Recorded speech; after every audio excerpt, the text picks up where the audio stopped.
I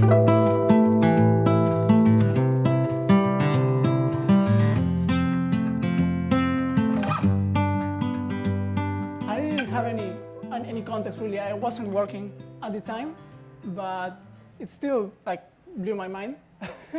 I thought it was like a really good idea to use Smalltalk for teaching.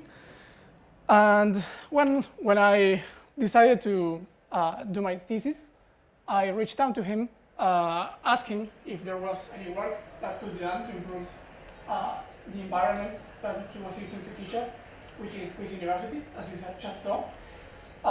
And he said, great, so maybe we can add some automatic refactorings into the platform.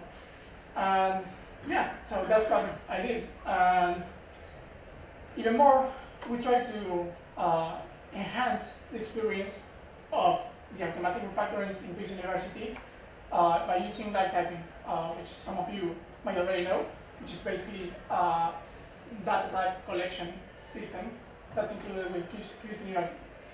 So, a little bit of context about me.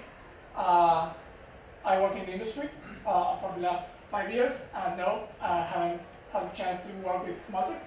So basically, when I started this work, it was, aside from the subject that I took, it was like my first experience with Smalltalk. And I did learn something very useful from Smalltalk, which was the automatic refactorings, which I use daily at my work. So I just wanted to contribute to the platform, I guess. So I guess most of you know what a refactoring is. I'm just going to give a really simple definition. We'll define a refactoring as a set of operations that restructure a program, preserving its behavior, usually, although some IDEs let you break stuff. We'll always say that it tries to preserve behavior of the program, and usually with the objective of improving its design or readability. So a few common examples that you will find in most IDEs are renaming variables, adding parameters to methods, or extracting a superclass. So what are the advantages of using automatic refactorings? Why do we want to use them if the code doesn't really change its behavior, right? Well, first, they are fast, because they are done by a program, so it's much faster than making them manually. And also, again, since they are done by a program, they remove the possibility of human error, right? They are automatic, as long as the implementation is correct, which we will assume.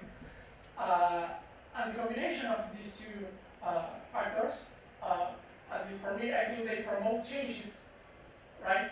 Because you are encouraged to try things, try to improve the design or the ability of the code by just using automatic refactoring. They are quick and they are cheap in terms of time, so just try it. And if it doesn't work for you and you think the code before the refactoring was better, just go back to that. But at least you can try to improve the code. So about live typing, for those of you that don't know what that is, it's just a package that Fernando developed, and it's included in Cuis University. And what it does is basically collect the types of some of the objects at runtime, at the VM level. So it collects the types of variables, parameters, and return types of methods. Like I said, the code first needs to be run, right? Because the type information is collected at runtime. So usually what we do is make a test, run the code, and then we can obtain the type information with the test. Another important thing is that if, for example, a variable can take different values, depending on a code path, you may want to execute all possible code paths, so the variable has the correct typing information.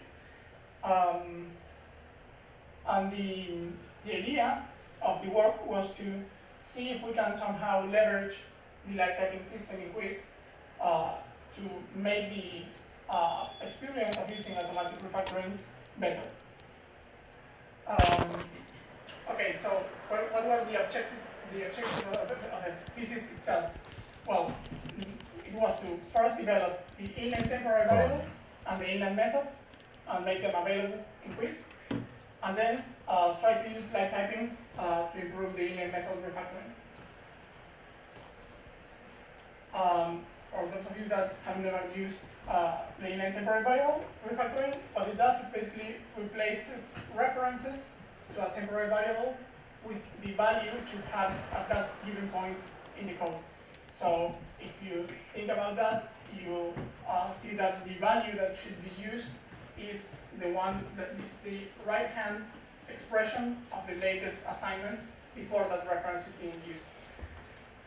And another important thing, and the reason why live typing doesn't make sense here, is that we don't really care about the type of that right-hand expression. So for this particular refactoring, we will not integrate this with live typing. So why would you use this? Well, sometimes in Smalltalk you have to declare your variables before using them.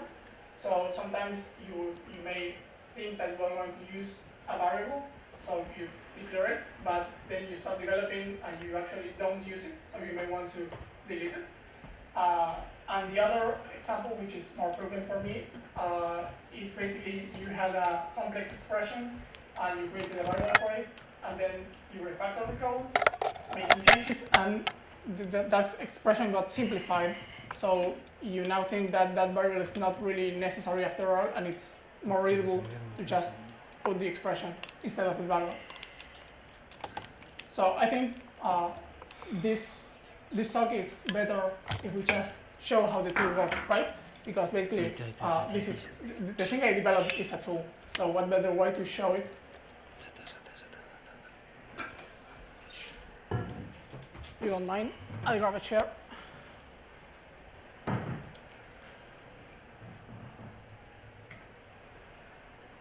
Okay. So this is Cuis University. And first, I will give a short demo about how the inline temporary variable works. Thank you. Okay, so I'll go through each of these to show different examples and use cases and what I had to take into account when developing this refactoring in Smalltalk. So, for example, can you make the font bigger? Do you have a shortcut for it? No. References, size. This? Better? Yeah. Right. Okay. So assume you have this little piece of code. So in this use case, we have declared a variable, but then we realize that we are not using it. So one thing you can do with this refactoring is basically eliminate the declaration. So to do that, you will go to right-click and Refactorings, and then you'll have this inline temporary with a shortcut of Command 2 in Mac or Control 2 in Windows. So I will just use the shortcut because it's easier. But if I press this, then you'll see that the variable just got removed and nothing else changed. So we are keeping the behavior of the method. So for the next example, it's just like the basic use case of the inline temporary variable, where we have this bar2, which we want to eliminate. So there are several ways to do this. So we can do it from the declaration, like this. So you'll see that every reference to bar2 was replaced with the value that was assigned here. Or we can do it from here, or from here. So just pick a reference or assignment and just execute the command there, and it will remove the variable. So what happens when you have multiple assignments to the variable? So if we were to just grab the first value for the variable and then just paste it everywhere, you will notice that the code breaks because here bar2 has a value of 70 because it's 50 plus 20. So if we just put 20 here, we are changing the behavior, right? So we don't want to do that. So if you think about it for a bit, you'll notice that the scope of the refactoring has to be up until this point. So we want this reference to be placed, but not this one, right? So it's just replace until the next assignment, right? So if we do that, you'll notice that this is exactly what's happening. So this variable is not untouched, right? So sometimes it may happen, in this use case, for example, that just replacing the value here would also break the code because of Smalltalk semantics. If we just put like this, then this is 10 for 10 plus 5, which is not the same. So we actually need parentheses, right? So if we do that, the code takes care of adding parentheses in case it's needed. So now it gets more complicated. This is just to show like the difficulties of implementing this refactoring in the Smalltalk language. As you all know, Smalltalk supports the concept of blocks, and blocks can also have temporary variables inside them. So even though we have two blocks here, and both of them declare this block var variable, this variable is not the same as this variable because they live in different scopes. So if we use the refactoring inside this variable, we don't want to touch this one, right? Because it's another variable but with the same name.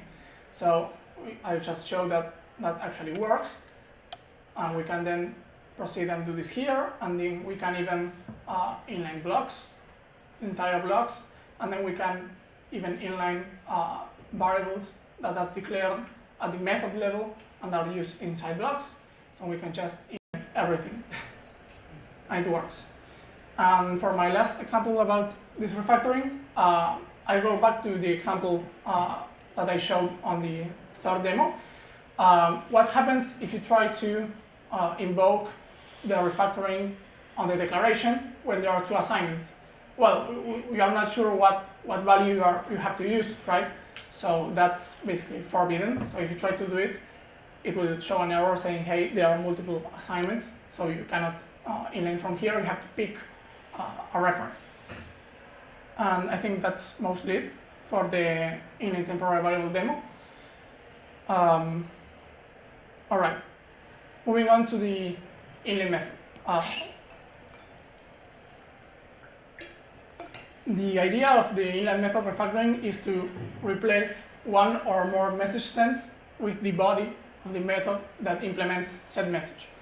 So in Smalltalk, it's dynamically typed language. So the programmer has to pick which is the implementer of that message and which message sends are typed to that. So because you can have two different classes with the same message, but they are different implementers, right? So the programmer is in charge of picking the correct one. Why would you use this? Well, pretty much the same use case as the inline variable. Maybe you have a complex method, and then you start and simplify it, and then you decide that it's no longer needed. So you may want to just inline what it's doing into all of the uses. So I'll go back to the second demo. So this is a little bit more complex. So we have an inline method demo class, which has this method, which just, this one. Just takes two parameters and tries to convert the first one to a string and then append it to the second parameter. Yeah. So in the first demo, it's like the most basic of the inline method use cases, where you have a method with two parameters and you just want to paste the code of the append to message method in here. So how does this work? Same as the inline temporary variable, you'll go to Refactorings and then use the inline method, and the shortcut is Command 3, so I'll just use that. And this is a little bit more complex, right? So you have some configuration options about how to use this refactoring. So our implementation tries to be as flexible as possible. So you can decide to inline only this particular message send where the invocation is being made, or you can just trigger the inline across all the message sends, which could be across different classes even. So for this simple use case, I'll just go and say inline only this message send. And then it also gives you the option to delete the implementer from the system. So we'll say no for the moment. And then this is where it gets a little bit more interesting. So like I said, the programmer is in charge of picking the implementer, right? So you need to provide a scope where that implementer will be looked for. So in this case, since we know the append2 method is part of the inline method demo class, we can just say, okay, look for the implementer in the class. You'll notice two particular scopes over here that we'll go into later, but these two are added when the live typing package is installed. Notice that if the live typing package is not installed, this refactoring can still be used. You will just not get these two options here. So we'll say, okay, just look for the implementer in the class, and you will see here that it found the append2 method in the inline method demo class, and it shows you the code that you are going to inline. So I'll just say, so if you hit refactor, you will get like a summary of the changes, and if you just hit just refactor, then the refactoring will be made, but no changes will be shown. So for the first time, let's just show the summary. So it says, okay, the changed methods are the only one that you changed, since we decided to only inline this particular message sent in demo 1. And this is the new code. As you can see, the body of the implementer was copied here with the correct parameter replacements. So just restore it. So let's add a little bit more of complexity, again with blocks. So Smalltalk has the concept of full closures. So in this case, this is not a full closure because it's lacking the return character, right? So if we want to preserve behavior, we cannot just go and copy paste this, right? Because this contains a return character. So we have to take care of removing this, because if we don't, then this turns into a full closure and we'll never reach this part of the code. So let's see that. That's exactly how it works, just the same as before. Let's just refactor, and you'll see that the return character is not present. So we have managed to preserve the behavior of the code. So in this use case, I'll just show what it looks like to refactor across several senders. Even though we are starting the refactoring from here, we will now select which message sends we want to inline. And no, we don't want to remove the implementer. And now this also controls where the message sends are going to be looked for, not just the implementer. So in this case, I just want to look for message sends in this class. The implementer is still this one. So here we have a new button, which is basically says, okay, so this is the implementer I want to use, and then just show me which are the message sends that are going to be refactored.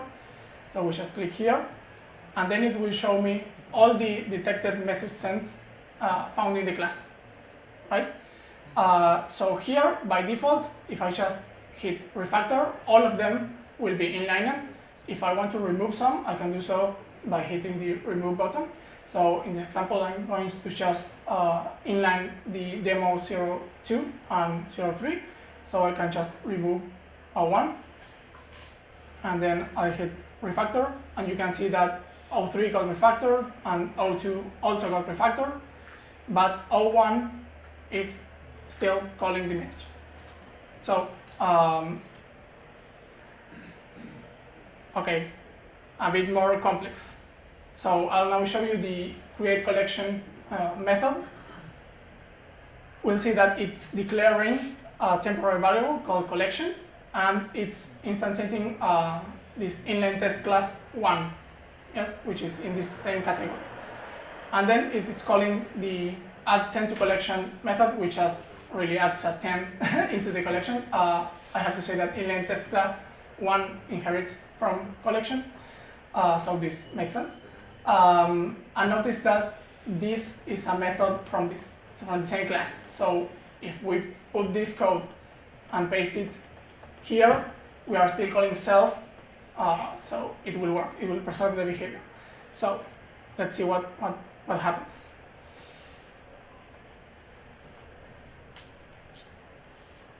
Okay, so it found the method create collection, and I'll just refactor. Okay, so which is new here?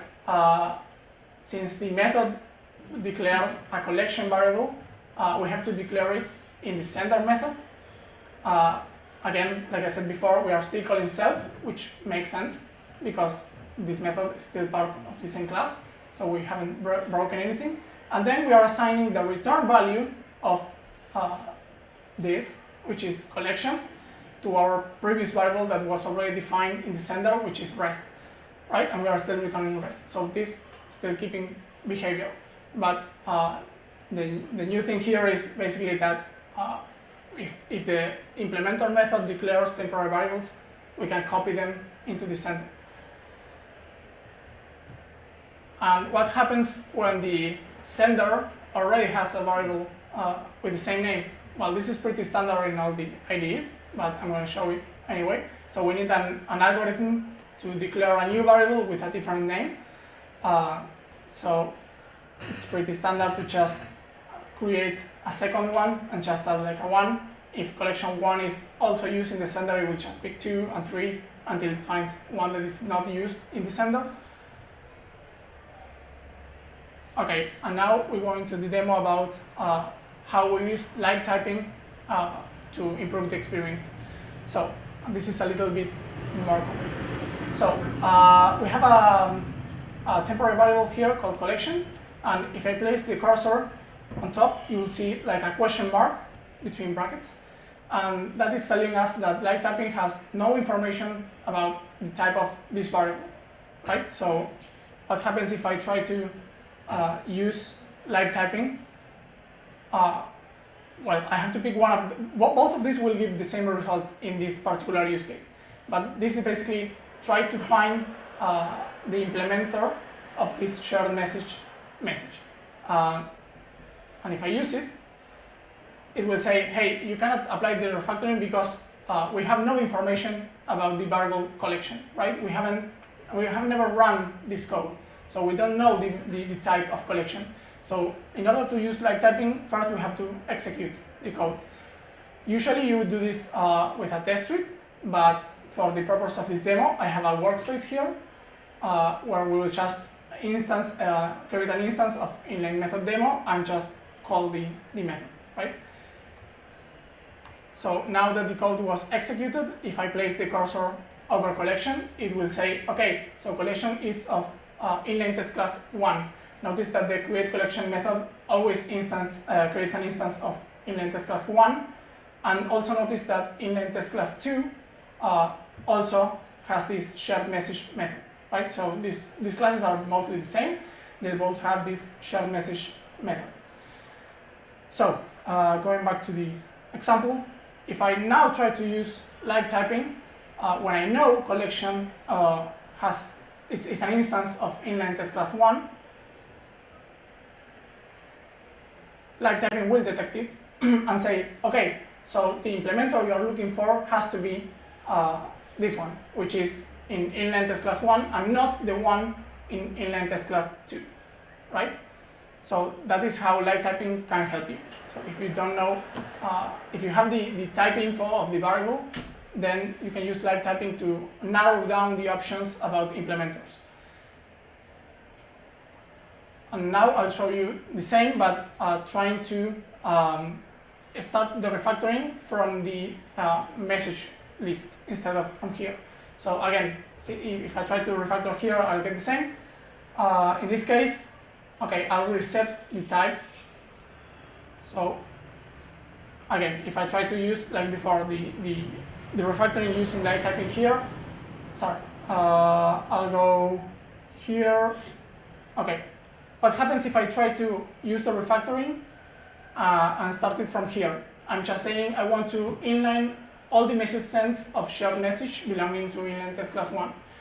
So if I do this and select actual and possible scope, we know that since we already executed demo 06, which was the previous one, we know that this call is a call to this method and not the one in inline test class 2. And then as possible senders, we have this in demo 07, right? Because we don't have the type of this collection variable. So this may be, this may be a call to this method, or it may be a call to the inline test class 2 method. We don't know, right? So let's execute the code, this code, so we get the type info of this variable. I'll do it from the workspace. And now, if we do the same and go here, we will see that the implementer is now correctly detected, and it's no longer a possible message send. It's confirmed that collection is of type inline test class 1 and not 2, right? So, okay. And the last one, no, sorry, I have two more. In this case, I have already executed this. So we know that collection is of type array, and array does not implement the shared message method. So if we try to use live typing here, which doesn't really make sense, right? Because array doesn't implement this, so there's nothing to inline really. We'll get an error saying, hey, there are no implementers for this message in the selected scope, because this does not implement shared message. And now for my last demo, it's just a simple inline, but we are now going to delete this method. So this is a really simple method that just returns 10.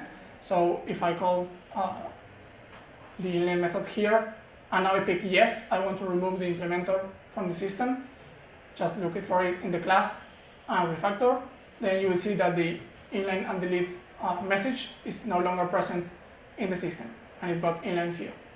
So I think that's about it for the demo. Okay, so as for the conclusions of the work, the refactorings pretty much work on Cuis University. If you start to use it and find some bugs, please report them, and I'll take a look.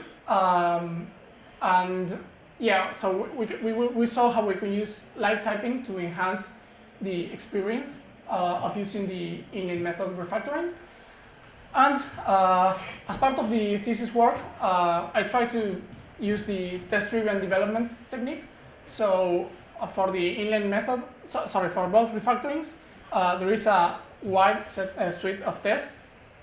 So if I have to make changes at some point, it should be pretty easy to detect errors with that.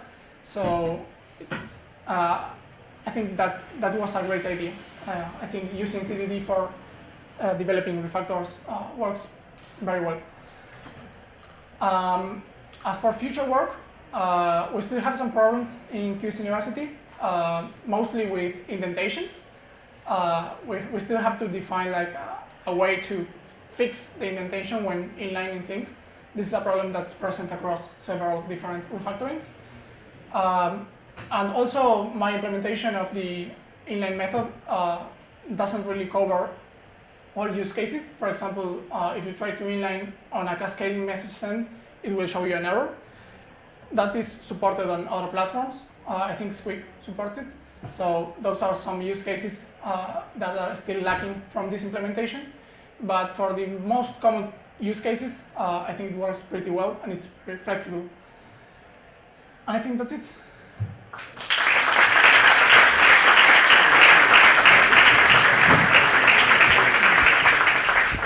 So it looks like with all this machinery you have for selecting particular refactorings and applying them at will, you could also try a way to use those rules and capabilities to simplify a class.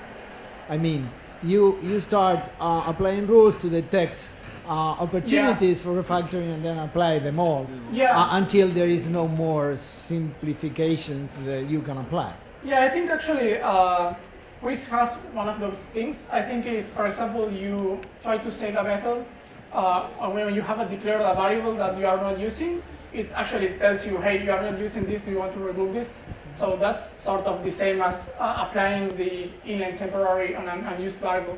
So yes, we could also develop those kind of things. Any other question? Cool. Thank you, Fernando. Thank you.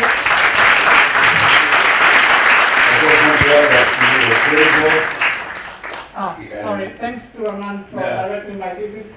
Thanks to you. Now we have Inline.